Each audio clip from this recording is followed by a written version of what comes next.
Okay, welcome back. This is going to be, I think, the last class that we're actually going to record because we're going to go close to the end. I think we'll go close to the end, and it's just the last story of the Gemara that we're going to leave for the Siyum. But otherwise, we're going to get close to the end. Okay, so we're on Daf Chav Gimel Amud Beis, all the way at the bottom. 5 lines from the bottom. Darash Rav Simloi. So this, if you remember the Mishnah ended off a famous part of the Mishnah. What was the Mishnah? Bechanani ben Akasha Omer. Bechanani ben Akasha says, Ratza Kadosh Baruch Hu L'Zak Yisrael. Hashem wanted to give merit to the Jewish people, Lefichach, and therefore Hashem wanted to give merit to the Jewish people. What did He do? He gave us mitzvahs. Here, Belem Torah mitzvahs. He gave us a lot of Torah. Think about the amount of Torah that you could learn and never get to the end. Right? There's no such a thing in the world out there. You buy a book, you read the book, you finish the book. You got to the end.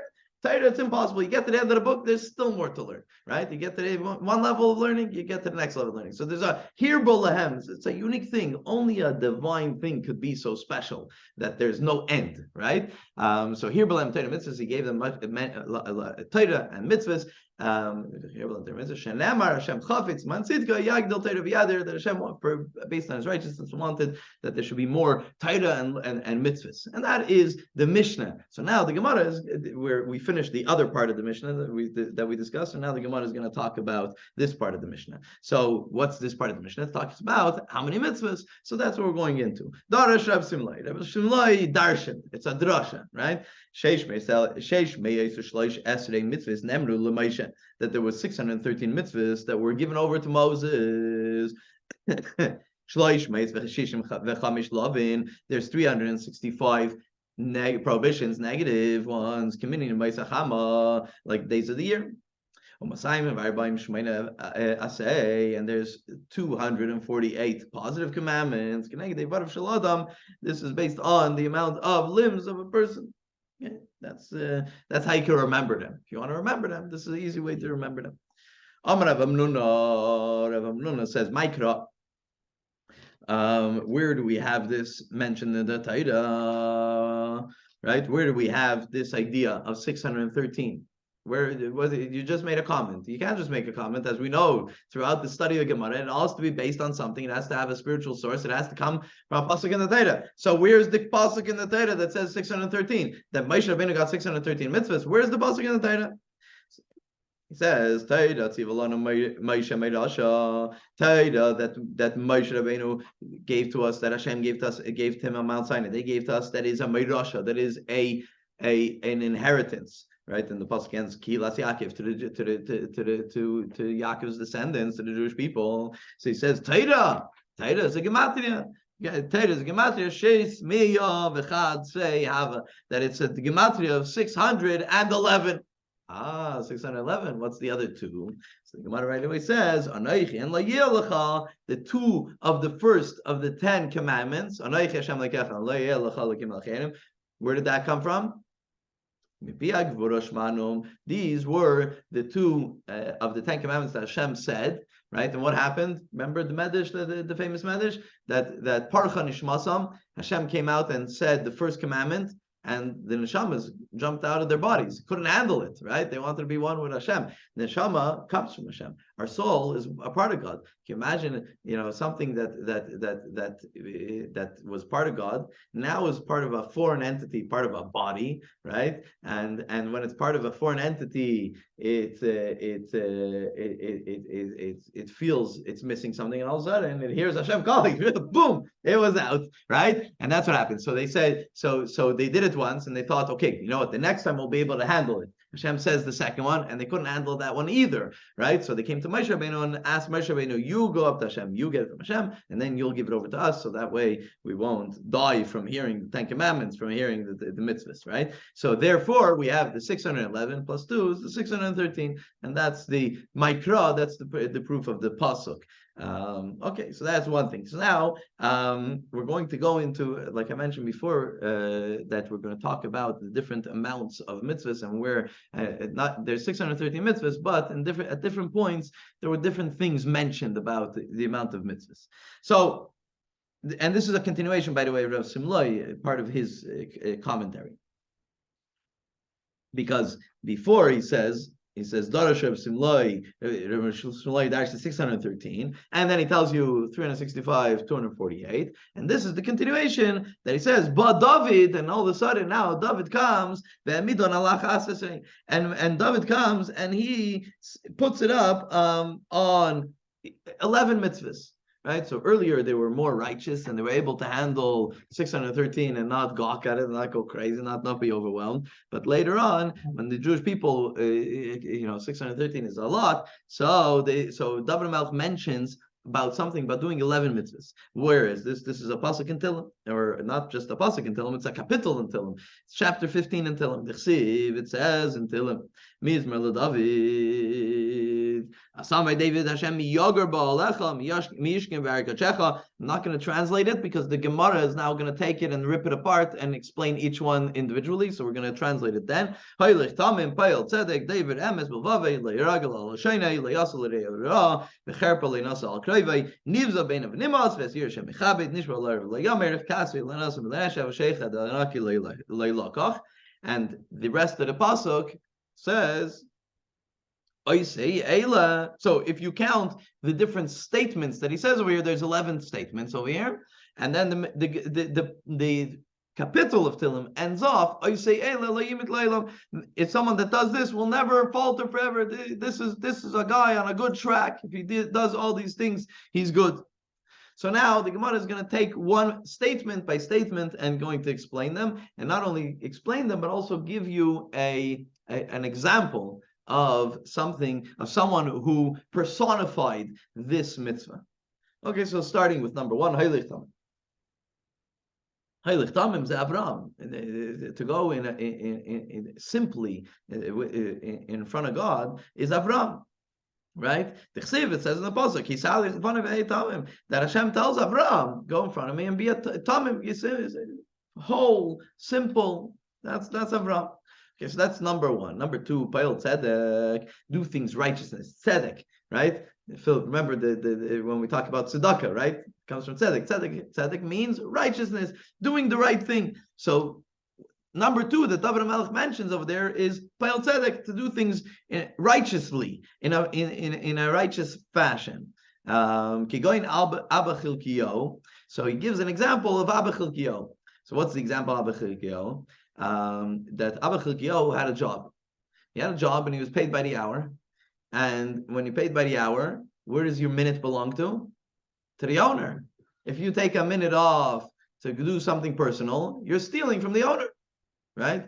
Tell that to today's employee, right?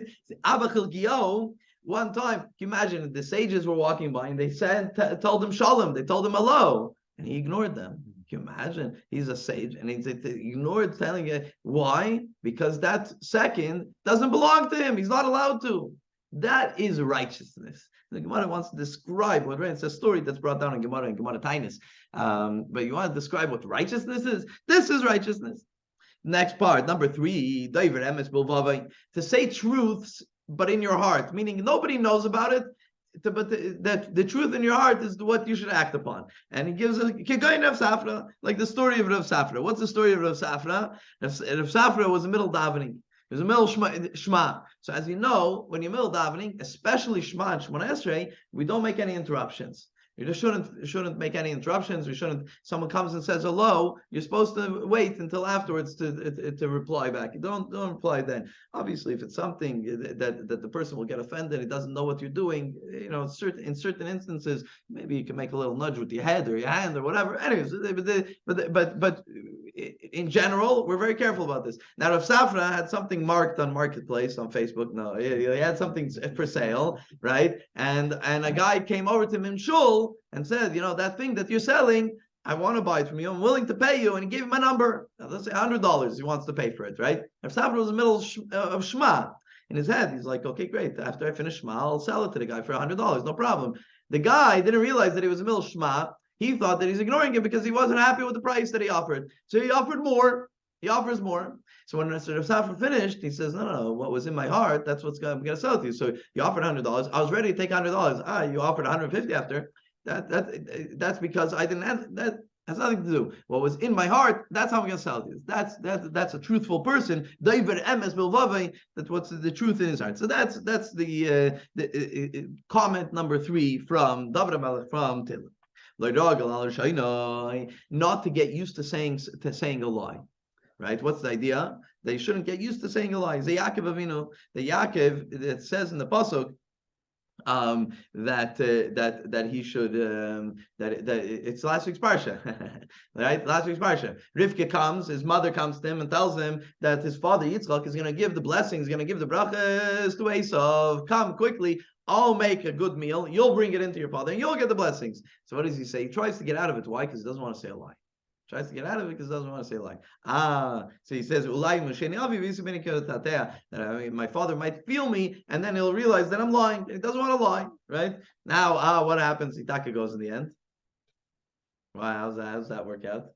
He doesn't want to be used to lying, but his mother ends up convincing him to do it. Why? If he doesn't want to lie, he ended up lying to his father, right? We all agree, right? So how does that work out with the Gemara over here? Oh, that's true. Huh? How does it work out? So the truth is, it was a nevuah. It was a prophecy that Rivka had that she had to get involved and she had to do this, and that's why when Yaakov says that I'm going to get cursed, what does Rivka answer? I'll take the curse. A lie. A lie, kilascha. Why? How could she be so sure? A lie. Because she had a nevuah, she had a prophecy that this is what has to happen, and that's why she did it. So once she tells that to Yaakov, so Yaakov says, "Okay, listen." The pasuk doesn't say, in certain cases you have to lie, right? And the pasuk does say, "Don't loiragal." It shouldn't be normal. It shouldn't be regular. That there's some people that no matter what you ask them, they're going to tell you the other side. They're going to say something else, right? That's what you have to be careful about, and not to get into such a situation, right? So that's for example, in sometimes it's not your place to say something. So I don't know, even if you do know. So you say I don't know. It's not your place to say, right? And if you say it's not my place to say, then they know you know, and then it's a problem, right? So sometimes you just have to, in certain cases, in order to protect people or whatever, you have to do something like that. But on a regular basis, we should try very hard to say the absolute truth, and it's better. It's better also. You don't have to halt cup. You don't have to remember. Yeah, exactly. Yeah. In Yiddish to say, mit a liegen darf man halten Kopf. With a lie, you have to keep a track of who you said what to. The best lie is the truth. The best lie, exactly. Yeah. Next statement from David HaMelech, he didn't do bad, didn't negatively affect a friend. So what does that mean? That you didn't become a bad competitor to your fellow. That's what it's referring to. Don't become a bad competitor to your fellow. And he didn't hold a cherpa, like a damaging thing against a relative. So it means that if you see something negative that happens by your fellow or by your relative, that you should help them out. Don't be quiet and ignore it and say, let him deal with his own troubles, or let him deal with his own transgressions. No, if you could help out, you should help out. Yeah. Is this two mitzvahs or one mitzvah? Layasa and cherpa, two separate ones. Two separate ones. Yeah. Nivs, the next one. Nivs ben of nimas, someone who not embarrasses, but someone that talks derogatively or does something derogative towards God is something that is disgusting to a person, right? That the person says, this guy, there's something like that, something disgusting. I don't want to deal with something like that. I don't want to have anything to do with someone that embarrasses Hashem, that makes a chil Hashem, etc. And he gives the example of Chizkiyahu HaMelech, Shegir Atzmeis Aviv, B'mitzav Shel Chavalim, famous story of Chizkiyahu, who was a righteous person. His father was a Rasha, was an evil person, and the way he showed that his father was a Rasha, that's because if he was make a chil Hashem, it was disgusting in his own eyes. Next one, Vesire Hashem Yichabet. Those who have awe of Hashem, he honors. Zeh Yeshafat Melech Yehuda. This is Yeshafat, the king of Judah. Shebshah Shahaya Raya Talmud Chacham Haya Aymin Mikisei Mechapkir Menashe. Imagine the king of Israel, when he saw a sage, a Torah sage, someone that was a learned person, he would get up, give him a hug, give him a kiss. He loved Torah scholars. Avi, Rebbe, Mari, we call him my father, my teacher, my master, etc. So that's the way we should treat people that have Torah knowledge. Nishbar Larav Yamir, someone that makes a commitment, and the commitment is not so good for himself, but still he makes sure not to. In general, we've talked about this before in this Gemara. Someone that makes a promise or a commitment in Judaism is very, very serious. That's why you'll see with religious people, you'll ask them, "No, are you coming to the meeting?" They say, "Bli neder." It means yes, right? They say, "Bli neder," without commitment, right? Why? Because if they say they're going to come and they don't end up coming, it's a very serious thing. So therefore, even the commitment is, but without a promise. I'm coming, but without a promise, right? And some people are much more insistent on saying it that way than others, and sometimes, like there's someone that comes here to daven sometimes, and when he tells me he's coming, he says "Bli neder," and there's someone else over here. He always says, "I'm going to become religious just so I could tell you Bli neder." I said, "You don't have to be religious today." You could say that. He's like "Bli neder." He says, "Fascinating." He tells you Bli neder, but he comes. I said, "You could tell me Bli neder anytime as long as you show up." But yeah, so it's something that we're careful about. But someone that even makes a negative, it gives an example of Rabbi Yochanan. So someone that even makes a negative thing for himself, like Rabbi Yochanan would say that I'm not going to eat anything until I get home. Like I'm going to wait till eat anything. So sometimes food comes and he's like really hungry. But he still would keep his commitment because that's what he said. So he would, and if he wouldn't keep to it, so then he would get used to saying something and not holding by it, which is a problem. Next one, he wouldn't give out loans with ribis, with interest. Yeah, with interest. So you should know it's a very serious thing for a Jew to give a loan with interest. So pasuk in the Torah, it's a very serious thing. There's ways around it. It's called a heter iska. And Israeli banks, Jewish-owned Israeli banks, actually have it hanging on the wall. This heter iska, in order to do business, like halachically do business, and to be able and to take interest. There's a way to do it, but it's problematic. On a personal level, you should be very, very careful about it, right? And not only that, sometimes you have to be careful because what's ribis? Ribis is interest. Interest is not necessarily cash, right? If I give a loan to somebody $100. They give me back the $100, but then they say, in honor of the loan, let me take you out to a restaurant. That's ribis. You're not allowed. You have to be very careful. And there's avak ribis. There's different levels of ribis. You have to be very, very careful about it, because there should be no benefit to the person for giving the loan. You're done with the loan. You're friends and you're going out to eat. Fine, right? But it shouldn't be because of the loan. If it's because of the loan, it's a problem. But with a heter iska, there is a benefit to the loan. Right. So I'm not. Don't you have to do it like you said in the banks? They just happen on the wall. Don't you have to have a? It's a contract. Yeah, but you can't have just a contract. No. So what banks do, or commercial establishments like that do, they say that all the loans that we do go under this category of this document that we've signed. The one that's hanging on the wall is not the real. The document is an actual document that's signed properly and done in a proper fashion. Yes. But something that but the pasuk that says that you shouldn't take interest, it talks about Jews. It talks about from your fellow. It says in the pasuk, right? So, but if you want to do it even better, it shouldn't even take from a non-Jew, and that's what he mentions over here. That even taking interest from a non-Jew. What's the idea? It's the ultimate level of love of your fellow. Well, why is someone coming to you for a loan? He's down and out, right? Down and out, and he needs to be able to go buy groceries, or he's coming to you for a loan, right? So now to make it even harder for him, that now and we're not even talking about the ones, the loan sharks that are gonna end up taking your house if you make one tiny little mistake, right? We're not even talking about those. We're talking about a regular person, and you're gonna charge him small interest even, but still. He's down and out, right? So you're going to make it harder for him. That's where it's the ultimate of love your fellow, helping your fellow when he's down and out, etc. And that's why that's why it's so important, this mitzvah. Next one, v'shaychad al naki leilakach.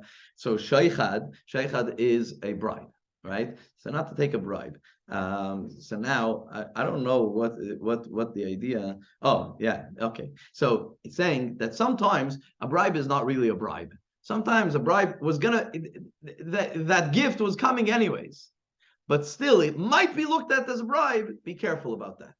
And he gives the example of Rabbi Yishmael but Rabbi Yosi. So this is a Gemara in Ksubas, but it's a famous story in the Gemara. Rabbi Yishmael but Rabbi Yosi had a field.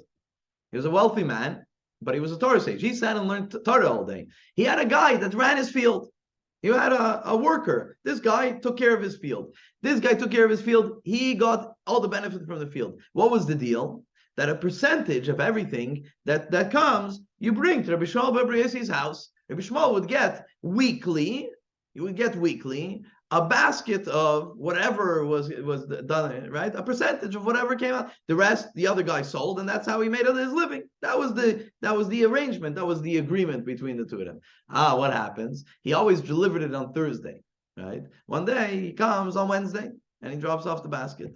And he says, why coming a day early? So he says, because I'm going to be in court tomorrow. I'm going to be in front of you in court tomorrow with somebody else, whatever. So I wanted to bring it a day early. I'm not going to be able to bring it tomorrow, but I wanted to bring it a day early. So now, is this a bribe? It was coming anyways. This belongs to Rabbi Yishmael. It doesn't belong to the worker, right? But since it might look a little bit like a bribe, he says, sorry, I can't adjudicate your case.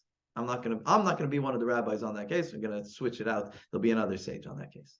Right? So that's how careful you have to be about taking shaychad, about taking a bribe. So these are the 11 mitzvahs that David HaMelech writes. And what does he say? Oisei Eila in chapter 15 of Tehillim. Oisei Eila le'imit la'ilam. Someone that does all these, not all these, sorry. Oisei Eila, someone that does these, lo'imait, will not falter, will be good, right?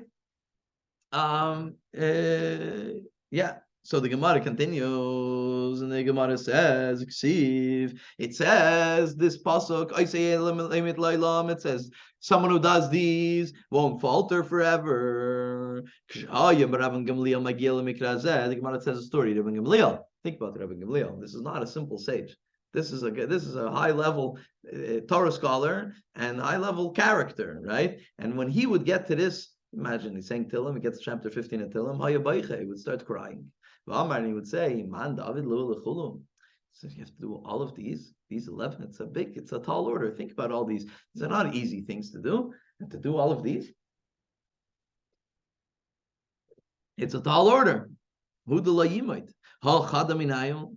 if someone does only one of them, it's like he's not gonna last. So Amrulay, so they look at the Rebbe Gamliel and say, why are you crying? Why are you crying? Amrulay, they tell him, Miksiv, Oisei Kol Eila. Does the pasuk say you have to do all of these? The pasuk doesn't say Oisei Kol Eila. It says Oisei Eila. Someone does these. Doesn't mean they have to do all of them. Right? Even if you do one of them, La'imait Laila. One of them already will give you that status so that you won't. How does he translate the yimait over there? I'm saying falter, but falter. It's translate falter. Yeah. Okay, good. So even one of them, you won't falter. So, and then they're going to bring a proof to this. The proof is we're going to learn it inside, but the proof is that when it says Oisei Eila, when it says if you're going to do these, it only means that you only have to do, meaning one of them is already good enough. Right? How are they going to bring the proof? We have another pasuk, and this is going to prove the case to Rebbe Gamliel. It says in the pasuk, a whole bunch of psukim about immoral relations. Don't have relations with your sister. Don't have relations with your wife's sister. Don't have relations. It's all right. All these different relations that are usur, that you're not allowed to have. Right? And then the Gemara continues. The pasuk continues. Al titamu b'chal. Don't become tamei. Don't become impure. Don't become. Don't do these things in all of these. Hasamnami anegeh b'chal eila udim tamei b'chadam inayu loy. And so he's saying over there it says al titamu b'chal eila. Don't how does he translate titamu? Don't become impure. Yeah. right? Don't become impure with all of these. Does it mean that in order to transgress, you need to do all of them? No, even one of them, right? Elolav, when it's even just one of them, right? And this is in the negative, right? In the negative, that even one of them is very problematic. One immoral relation is problematic, right? So achanami, so over here, especially since we're talking about the positive, that when it says even one of them is already you're a tzaddik. Even if you're going to focus on one of them and do one of them really, really well, you're on the level of a tzaddik. Right, so that is, and that's really what I mentioned before we started the class. I talked about the idea that it's not an all or nothing. I think the Gemara over here brings it out very powerfully. That it's not Judaism is never an all or nothing. The 613 mitzvahs were never an all or nothing. Right? If one of them is something that you're good at, and something that you do well, that's already a very special thing and something that you should be proud of, etc. And la yimet la'olam, you won't falter. So that is statement number one. That comes from David HaMelech. So we talked about 613. David HaMelech talked about 11. But then Isaiah, Yeshayahu, V'midan al Sheish. Yeshayahu comes and he says there's six ones that we should be focusing on, 6 special mitzvahs. Dichsiv, Heilich, Tzedakes, David Misharim, Mayis Bebetza Mashakes, Neir Kapov, Mitmeich B'Sheichad, Eitem Azim, Ishmei Adamim, V'Eitem Einav Mir Eis B'Ra. Right, so in Isaiah, in Yeshayahu, chapter 33, pasuk 15, he mentions 6 things. So the Gemara is going to discuss these 6 things that Yeshayahu says you should focus on. Haylik tzedakah is to walk in righteousness. So he says, like Avraham Avinu, that Hashem says, that Hashem says about Avraham Avinu. Something special about Avraham Avinu, that I know that Avraham he's going to commit, that he's going to tell his children afterwards that they're going to follow in his ways. That is walking in a righteous path. That's number one. Daiver Misharim. So what does he mean? That Isaiah, Yeshayahu, when he says these 6 things, what does number one mean? That not only you should walk in a righteous path, make sure that your children also they walk in a righteous path. V'daiver misharim, and to talk properly, to say things straight. Someone that doesn't belittle his fellow in public. A very important thing. A menschliche thing to be careful about. Is number 3, that someone that is disgusted by stolen money. Rishmael ben Elisha is a story. He's a kohen, and there was someone that would bring Reish Zagez, which is one of the things that had to be brought to the shearings, the wool shearings. That the beginning of it, the first part of it, has to be brought to a kohen, and it would bring it to another kohen, and some story over there that he felt that it was, and he was disgusted by it, and he pushed him away, and something like that. But anyways, that's something we should be disgusted by stolen money. Number 4, Noyer Kapim Mitveich B'Sheichad Kigainer B'Shmol B'Reb Yaisi. So this about not taking a bribe. So he brings the same story that we talked about in B'Shmol B'Reb Yaisi, right? The guy that worked in his field, that he brought him his basket the day early, etc. So a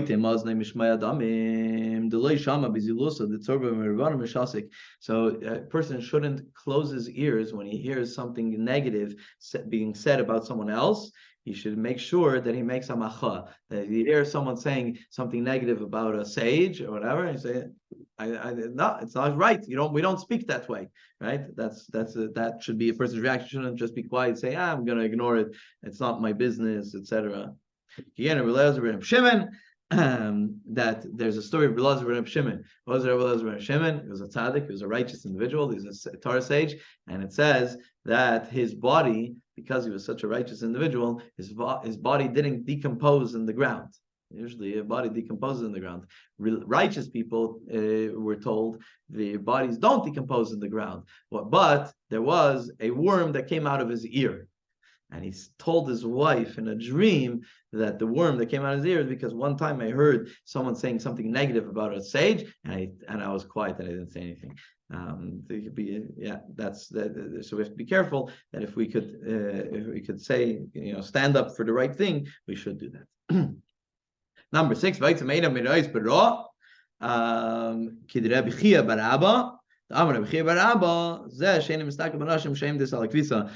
a person should close his eyes and not see something he shouldn't see. So Rabbi Chia bar Abba says this is about someone that makes sure that when they're walking by a place where women are not dressed 100%, so that they should, and he closes his eyes. That is a righteous person. That's a tzaddik. That's one of the things. That's number 6 that Yeshayahu mentions. And then the pasuk continues after Yeshayahu, after Isaiah mentions these 6 things. The pasuk afterwards says that someone who does these 6 things, this guy merits to be to dwell in a higher place, in a high place. Now the Rebbe Simlai continues and he says, then Micha comes later, also comes and says, V'midan al shalish, and he mentions three capital mitzvahs, 3 special mitzvahs. Tichsiv says in a pasuk in Micha chapter 6, pasuk 8, pasuk ches, higid lecha adam mateiv. That tell a person what's good. What does Hashem want from you? So he mentions these 3 things. What are these 3 things? The Gemara explains. That a person should render judgment on themselves. Every once in a while, they should say, "Where am I? Am I doing well? Am I doing the right thing?" Should think about where a person should think about himself, not about someone else, about himself, right? Make a calculation. Where am I? Am I doing the right thing? Am I doing the righteous thing? Can I do better, etc. Avas chesed, love of kindness, ekmilas chasadim, that's doing kindness for others, right? Being able to do kindness for others.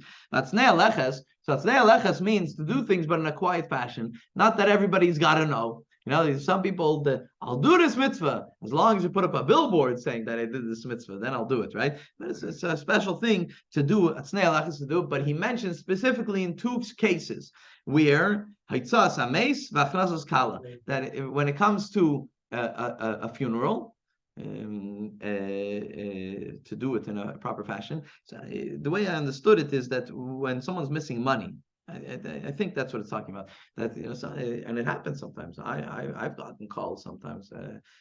I get I've even got calls straight from papermen saying, could you do this funeral? We're not taking any money on this, and so there's no money for it. And I'm like, okay, no problem. I don't, I'll do it. It's part of my job. I'll do it. No, absolutely. But they'll do it. Papermen's if it's a real case like that, they're good like that. And like all Jews, right? When we hear about a case where we could help out, we'll try to help out. But don't do it with a big billboard, right? Do it in a quiet way. If you do it right in a proper. And also, when someone needs to get married, it's a big deal and it's a special mitzvah to help out. So to do it, hatznei aleches, to do it quietly, to do it. Not everybody's got to know, and that's what Micha mentions. Mitzvah number 3, to do it in a quiet fashion. Hatznei aleches. That's the mitzvah that he mentions over there. But the Mishnah, Micha is a Navi. Yeah. But something about Micha which happened in his life or something. Is everything kosher with Micha? Yeah, there's something. It was a very bad time. The Jewish people dealing with idol worship, and there was I think it was with Zevel at the time. He didn't have it easy. Yeah, I don't know if it was about him. It was just the time that he was in. That it was a very So Micha mentions these 3 things. Keep in mind, number 3 is about doing things not that everybody's got to know. But he mentions it specifically in 2 types of mitzvahs, right? He mentions it about helping out for a funeral and helping out for a wedding. So the Gemara continues and says, "It's a kal v'chemer. We could learn from this in other cases also. Things that are done usually in a public fashion, right? A funeral is done in a public fashion. A wedding is done in a public fashion, right? There was a wedding last night. It's done in a public fashion. He said that's the whole point. Everybody's excited. Everybody's out there, right? So it's a kal v'chemer. Things that are usually done publicly Amra Taira comes Micha and tells you, comes Taira and tells you that Snei Alechas, do it private. You're gonna be involved, do it in a quiet fashion. So obviously, so things that are supposed to be done in things that are naturally done in a private. What's the example? Obvious example. Tzedakah, regular tzedakah, right? Giving money to the poor. A poor person, it's done in a quiet fashion in the first place, so that you don't have to go and advertise it. Allah's kama v'kama that you should do it in atznej leches in a quiet fashion. Then Yeshayahu comes. There's Isaiah mentions two things. There's a pasuk from Yeshayahu that mentions two things. Shneimar Koyamar Hashem Shimru Mishpat V'asu Tzedakah. Shimru Mishpat. Watch over doing judgment in a proper fashion, and do righteousness. And then the generations get even lower, get even less, and Amos comes, also prophet Amos comes, and he says one thing, he says, do one thing, find me, find God, and you're gonna live. Right, big choice. That's like look for me, search me out, right? So the Gemara right away says, whoa, is that one thing? Look, search for Hashem. That's a lifetime. That's all 613 mitzvahs. Maskif lo Rav Nachman bar Yitzchak. So Rav Nachman bar Yitzchak right away comes and asks, and maskif means that he asks like a tough question, and he says, Eima dirshuni b'chol ha'teira kula. So if you're saying dirshuni, meaning seek me out, seek out Hashem, that could be in the whole Torah. That could be everything, right? That's not just one mitzvah. So Elo b'chabakva midol achas. So it's from another pasuk where Chabakuk puts it on one mitzvah, and he says Shenemer v'tzadik b'emunasa yichya, that a righteous person lives with his trust in Hashem. We talked about trust in Hashem before we started the class, right? Put your faith and your trust in Hashem. That is one mitzvah, and will give a person life. Okay, so that is the end of Rav Shimloi. And now the Gemara continues along the same lines, and it says like this: Amar Rabbi Yosi bar Chanina, Arba Gzeres Gozer Moshe Rabbeinu al Yisrael, Ubo Arba Neviim Ubitlum. There were four things, four stringencies, four unique things that Moshe Rabbeinu says it's going to be like this, and later on, the prophets canceled them. They got changed. What is it? So let's see one by one. Number one, Moshe Amar V'Yishkem Yisrael Betach Modod In Yaakov. That it says in the pasuk, it's a pasuk Chumash Devarim, that Moshe Rabbeinu says, when will you sit quiet and there will be no trouble for you in the land of Israel? When you're going to be like Yaakov, when you be a tzaddik like Yaakov. That's it. V'Yishkem Yisrael Betach, when Ein Yaakov, when you're going to be like Yaakov. But Amos comes and says, no, you don't have to be on the level of Yaakov. It's practically impossible that all the Yidden will be on the level of Yaakov, because he says in the pasuk, Chadalna miyakim Yaakov. How is it possible that we all get to the level of Yaakov? Right? Uksiv nicham Hashem al zois. And then Hashem gave in, and he says, okay, I canceled this condition, and not everybody has to be on the level of Yaakov and still be able to sit comfortably and peacefully in the land of Israel. So that's one. Number two, Moshe says that when the Jewish people will be in Galus, will be in exile, they won't find any peace, right? There won't be any peace. And Jeremiah comes and he cancels V'amar, and he says, Halech L'Argia Yisrael, that when we go out in exile, Hashem comes with us in order to calm us down, in order to be with us, and I mean, the truth is, look at us today, right? We're pretty calm in exile. We have it pretty good, to the extent that the Rebbe used to sometimes scream that what's going to be, that there's going to, when Mashiach comes, there's going to be some Jews going to say, what do I need Mashiach for? I'm comfortable over here, etc. Yeah. Happened in Mitzrayim, yeah. Number three, Moshe Amar Paikid Avein Aves Halbonim, that the famous pasuk that says that Hashem keeps score. We talked about this in the JLI class last week, actually. That the question was, why is there such an angry God? And the truth is that most of the psukim is Hashem that gives, and sometimes Hashem makes himself seem angry in order to show us how important it is that he wants to have a relationship with us. But that's a story for another time. But one of the things that Moshe Rabbeinu mentions is that Hashem keeps score, and someone that transgresses, someone that does a negative, it can affect till the third generation, right? A positive thing, Moshe Rabbeinu says, it affects for 1,000 generations. You do something good, it will affect your progeny for 1,000 generations. The negative could affect up to the third generation, right? But that's what Moshe Rabbeinu says. But Yechezkel comes with Bitla and he cancels it and says, the one who transgressed, he's the one who's going to suffer, not the next generation. Number 4, Moshe says that you're going to get lost, that during an exile or something like that, you're going to get lost between the nations, right? And it means that you'll get lost and not be found. Chas v'shalom. Isaiah comes and he says, no, you talk about Shefer Gadol, when Mashiach comes, then everybody all those are going to be collected and come together. Everybody will be found eventually. Okay, so those are the 4 things. Amar Rav says, Mistafina, I'm petrified. It scares me. This pasuk that we just mentioned, Vavadtem bagoyim, that Moshe Rabbeinu says the Jewish people get lost by the other nations. It's a pasuk that scares me. That's what Rav says. Maskiv Rav Papa. So Rav Papa says, Dilma kaveda mispakeshes. Says maybe when it says Vavadtem bagoyim, they're going to be lost. It means they're going to be found. Not that you're going to get. Maybe the point is not the lost. Yeah, exactly. Maybe the point is not that you're going to get lost. The point is that something that's lost will be found. So even if you dafka get lost, we'll find you, right? Right? That in Tillim, David HaMelech says that get lost in Golus like a sheep that gets lost, but the servant comes out and he tries to find it, right? That's the point of getting lost.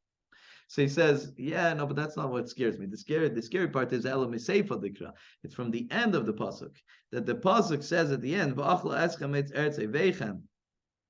that it could be a scenario that the land will swallow you, right? That in Golus, in exile, that the land will swallow you. So Mar Zutra asks a question, Dilma Kachilas Kishuin Bluin. Maybe it's about that it's talking about swallowing, eating, that some people will get lost, but not everybody. And most people will come, or Mitzvah Hashem, Mashiach comes, will find every last Jew, and we'll go together to the land of Israel. So we're going to pause over here. We're at the bottom of Chavdalet Amar Aleph. There's 2 stories left to the Gemara. Some stories, 2 stories that you've heard that we're going to use by the Siyum, and so that way we don't finish it together over here. We're going to finish it at the Siyum. Unbelievable.